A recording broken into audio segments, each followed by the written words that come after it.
sadece Türkiye'de değil, dünyanın her yerinde Kürt'e karşı bir düşmanlığın yürütüldüğüne hep beraber şahit oluyoruz. Onun için bu süreç önemlidir.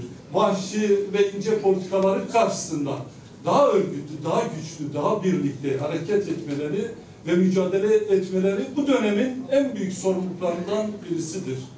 Biz bu dönem şu siyasi parti, şu siyasi gelenek, şu çevre, bu çevre demeden sistemin bu politikalarını Dersim'den def etmek zorundayız. Sistem artık fiziki soykırımla yetinmiyor.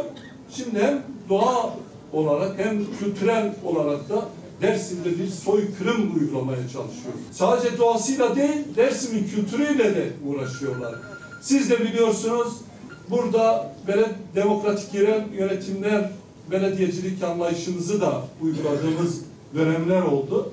Bizler daha çok Dersim'in köküne, mücadelesine uygun hizmetler yürütmeye çalıştık.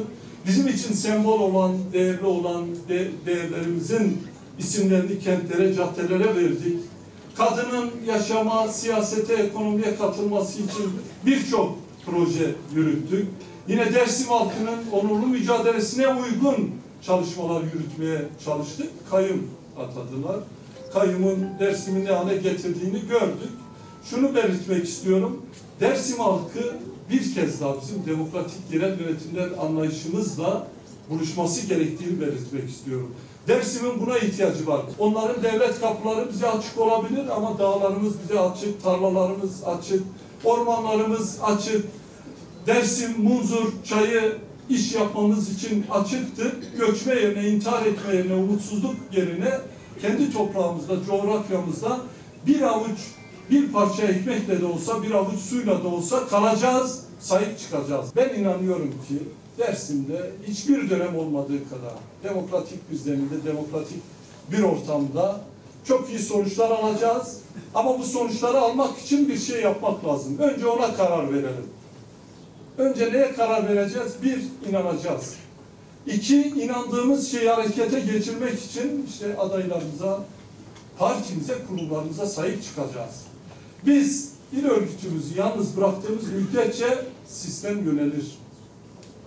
Biz kaybedilen gençlerimizi onurluca dik bir şekilde savunmadığımız müddetçe başka gülistan dokular olur. Biz yoksullukla mücadele etmediğimiz müddetçe gençlerimiz intihar eder. Biz doğamıza, geçmişimize, köklerimize sahip çıkmak için kentimizde kalmadığımız müddetçe çocuklarımız, gençlerimiz mülteci olarak dünyanın dört bir yanında asimile olmak, kaybolmak zorunda kalacakları bilinciyle toprağımıza, kimliğimize, partimize, yöneticilerimize, yerel seçimlerimize sahip çıkacağımıza olan inançla hepinizi partim adına, genel merkezim adına saygıyla, sevgiyle selamlıyorum.